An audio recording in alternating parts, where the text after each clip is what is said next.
The President of the United States just said he needs to personally choose the next leader of Iran. Not influence, not pressure. Choose. Those are his exact words to Axios on Thursday.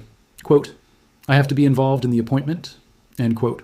A sitting American president, while active military operations are ongoing against a sovereign nation of 90 million people, publicly stated that he must personally select who leads that country next. Let that land for 1 second, because this single statement does three things simultaneously.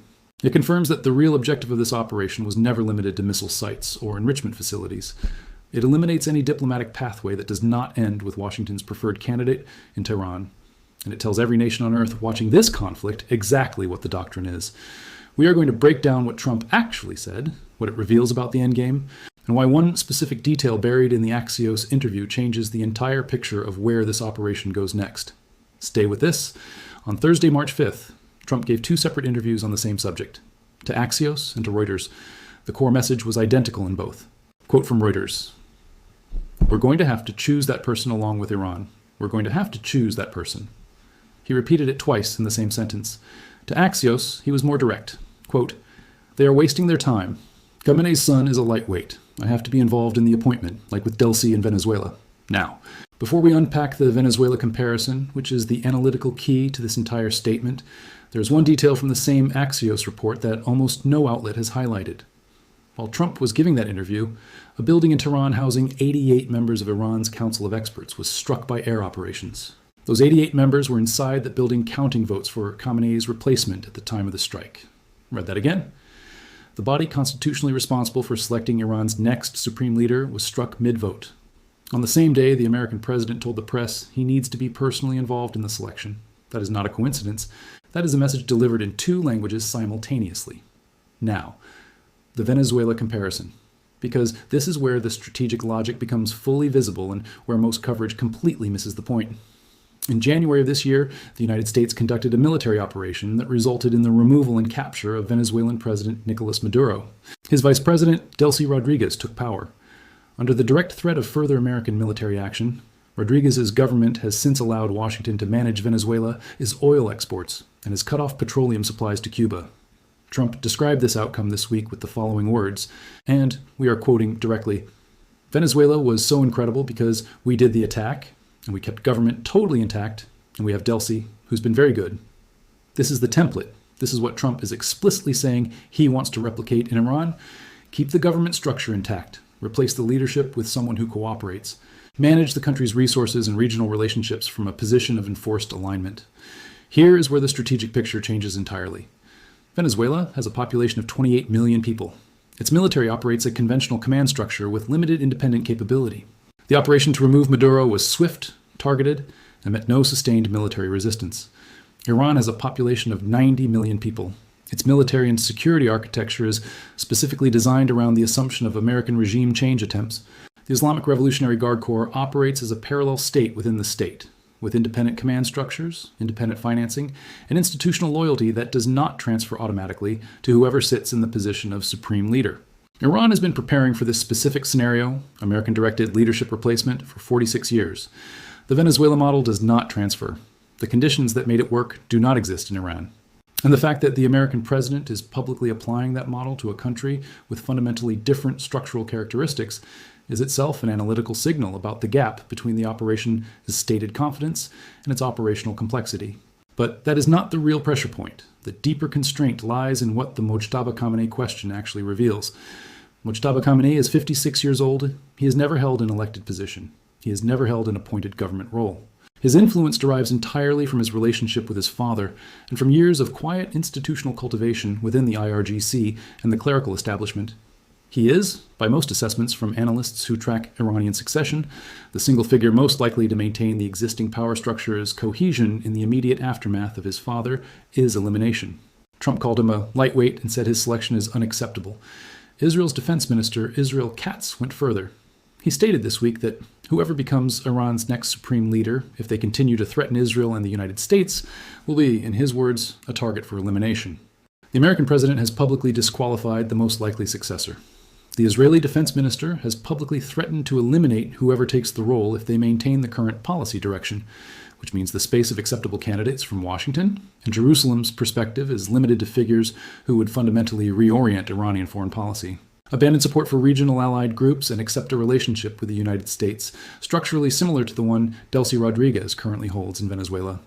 This is a point that rarely gets enough attention. No such figure exists within Iran's current institutional framework with sufficient legitimacy to actually govern the country. The clerical establishment, the IRGC, and the Iranian public, which has been absorbing the impact of this operation for 7 days, will not accept a leadership transition that is visibly directed by Washington. Any figure who accepts American involvement in their selection is, by definition, delegitimized within the institutional structure they need to actually control. What Trump is describing is not a political transition. It is a demand that cannot be met by the institutional mechanisms that actually exist inside Iran. Now look at the market and operational signals from the past 48 hours, because they tell a second story running in parallel. The United States deployed B-2 strategic bombers to drop precision munitions on buried Iranian ballistic missile infrastructure. According to American military officials, Iranian missile launches against the region have decreased by approximately 90% following those strikes. That is a significant operational development. Iran's primary retaliatory instrument, the ballistic missile, has been substantially degraded within the first week of operations. But here is the data point that reframes that 90% figure. Iran's parliament speaker, Mohammad Bagher Ghalibaf, stated publicly on Thursday that the United States is facing shortages in its air defense interceptor stockpiles, and it has been forced to prioritize which incoming threats it chooses to engage. That claim has not been independently verified, but it reflects a well-documented structural vulnerability. The United States and its regional allies have been running active missile defense systems at maximum intensity for 7 consecutive days across multiple theaters simultaneously.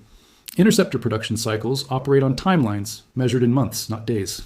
The sustainability of current air defense operational tempo is a legitimate institutional concern regardless of Ghalibaf's specific claim.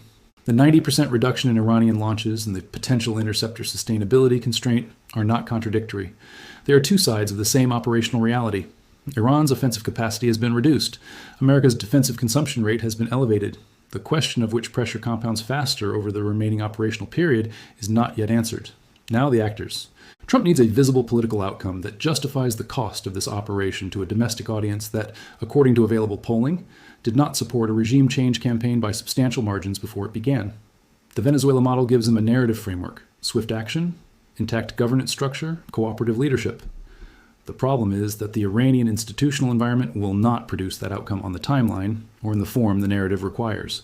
Iran's Transitional Council is operating under simultaneous pressure from 3 directions: external military pressure from ongoing operations, internal institutional pressure from IRGC factions that have no interest in a Venezuelan-style outcome, and the pressure of a succession process that is now being conducted under active conditions, with the constitutional body responsible for the vote having been struck mid-process.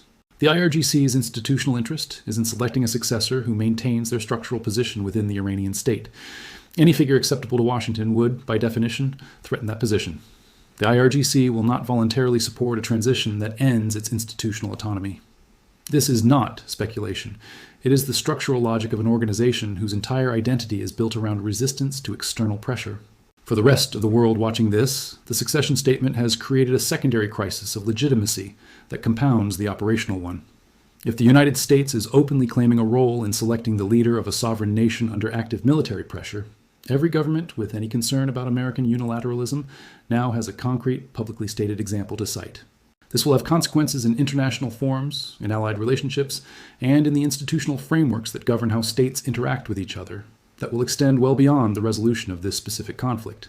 3 scenarios from here. In the low probability scenario, a figure emerges within Iran's institutional framework who is acceptable to both the IRGC and to Washington, and who can credibly present himself as an independent Iranian choice rather than an American appointment. This would require a level of institutional coordination inside Iran and a degree of American diplomatic flexibility that neither side has demonstrated to this point. In the medium probability scenario, the most likely equilibrium, the succession process inside Iran produces a figure that Washington finds unacceptable. The operations continue, and the stated goal of leadership approval becomes a sustained point of tension rather than a resolved objective. The conflict extends beyond the original 4-week timeline. The Venezuela model is gradually abandoned without being publicly retracted. In the high probability scenario, if current trends persist, the public American claim of involvement in Iranian succession accelerates the consolidation of IRGC control over the transition process, specifically to demonstrate that the choice is Iranian and not American. Mojtaba Khamenei, or a figure with equivalent IRGC backing, takes the role. Washington faces a choice between accepting that outcome and extending the operation indefinitely toward a goal that the institutional architecture of Iran is structurally incapable of producing. Trump said he needs to be involved in the appointment. The 88 members of Iran's Council of Experts were mid-vote when their building was struck. Those two facts, sitting next to each other, describe an operation that has moved beyond military objectives into an attempt to directly reshape the internal governance of a sovereign state through a combination of active pressure and public ultimatum. Whether that attempt succeeds depends on one thing: not air power, not missile defense capacity, not the B-2 bombers or the 90% reduction in Iranian launches. It depends on whether a figure exists inside Iranian institutions who can simultaneously satisfy American requirements and maintain enough domestic legitimacy to actually govern.